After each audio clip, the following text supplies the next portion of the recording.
Hello everyone, I'm Tarini from the University of Milan and I'm about to present a short summary of the paper SkinMixer, blended 3D animated models, a joint work with Stefano Nuvoli, Nico Pietroni, Paolo Cignoni and Riccardo Scateni.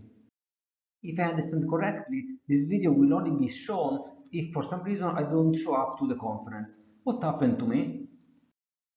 Anyway, the idea of this project is to take two existing animated models and mix and match them into a new animated model.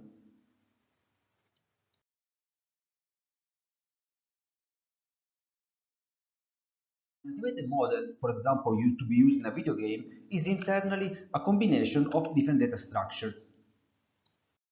A polygonal mesh in response, a hierarchical skeleton, weighted links connecting vertices of the mesh with bones of the skeletons, and a set of animations, which are sequences of keyframes that can be applied to the skeleton. So our input consists of two such models, and to mix and match them, we need to produce a consistent set of interconnect elements in output. This may look like for different problems, but in this project we found that it's not convenient to see each task in isolation. It pays, for example, to exploit all the input elements when producing each of the output elements. We assume our input to be high quality in each component. The meshing, for example, is quad dominant, extremely regular, and well designed, as typical of artist-created models, a quality level that our remeshing algorithm still cannot match. The bone weights, likewise, are assumed to be the result of skillful creation by digital artists, embedding many subtleties that are beyond automatic skinning algorithms. Animations, likewise, can be the results of many work hours by highly skilled professional animators, either polishing expensive motion captured sequences or by work-intensive keyframe editing. In short, our input is precious. This means that, whenever possible, our approach will be to preserve it rather than resynthesize it. We define the desired operation directly on the skeletons, which are conveniently abstract, low complexity, and hierarchical. For example, given those two skeletons, the user can select this node and the relative subgraph, and this node and the relative subgraph, and combine them in what we call a composition operation. This is what it looks like in our prototype interface. Another example is the addition operation, where you select one node and its subgraph and weld it over another node of another skeleton, obtaining, for example, the skeleton of a new winged horse. The skeleton in our output is directly defined by the operation that we intend to perform. The other elements, the meshing, the skinning, and the animations, will be the subject of the subsequent steps.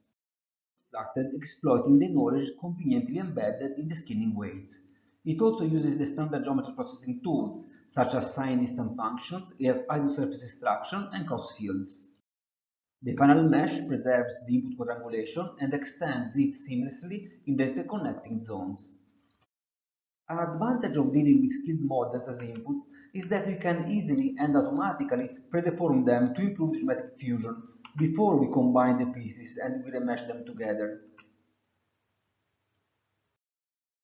Likewise, is constructed by exploiting the information that we gathered when we fuse the mesh geometrically. Our objective is to preserve the skinning weights as much as possible from the input because we assume that they are very high quality. So we have a new mesh with a new set of skinning weights connecting it to a new skeleton, and now we want to find animation for this new animal. Our approach will be to process every single existing animation from either set, which controls only a subpart of the output skeleton, and just complete it by using an entire set of animations of the other model as a database which describes the typical range of behaviors of the corresponding part of the output skeleton. We then store the result in the output animation set. This is repeated for the second animation, which is also completed and collected, and so on.